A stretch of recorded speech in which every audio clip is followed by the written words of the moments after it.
Hi friends, నేను చెప్పేది వినండి. భర్తను ప్రేమించే భార్య పరాయి వాడిని కన్నెత్తి కూడా చూడదు. ఇది ప్రతి ఒక్కరు గుర్తుపెట్టుకోవాల. భర్తను ప్రేమించే భార్య ఎవరన్నా కానీ ఉండాలంటే ఆ భార్య పరాయి మగవానికి కన్నెత్తి కూడా చూడదు. పరాయి మగవానికల్లా కన్నెత్తి చూడదు, వానితో మాట్లాడదు, వానికత పట్టించుకోదు. ఏ భార్య కూడా భర్తను ప్రేమించే భార్యలు దేశం మీద లచ్చలు ఉంటారు. అలాంటి వాళ్ళు ఎక్కడ పక్కన ఏరే వాళ్ళు కల్లా చూడరు.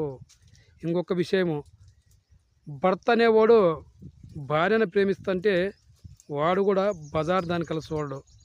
నా భార్య నా దేవత, నా భార్య ఉంటే నాకు చాలని వాడు కూడా అనుకుంటాడు. ఇది చాలామంది తెలుసుకోవాల్సిన విషయము. భార్యను ప్రేమించే భర్త ఎవరైనా కానీ బజార్ దానికల్లా చూడడు. ఇది ప్రతి ఒక్కరు గుర్తుపెట్టుకోవాలని మరీ కోరుతున్నాను. అలాంటి వాళ్ళు ఎంతో అన్యాయంగా ఉంటారు. వాళ్ళు ప్రతి ఒక్కరు బాగా సంతోషంగా ఉండాలని కోరుకుంటున్నాను. ఇది ప్రతి ఒక్కరు గుర్తుపెట్టుకోవాలి. బాయ్ ఫ్రెండ్స్, నచ్చితే లైక్ కొట్టండి, సబ్స్క్రైబ్ చేసుకోండి. ఫ్రెండ్స్, ఇట్లా మీకు ఎస్పీ స్టార్ నాగభూషణ.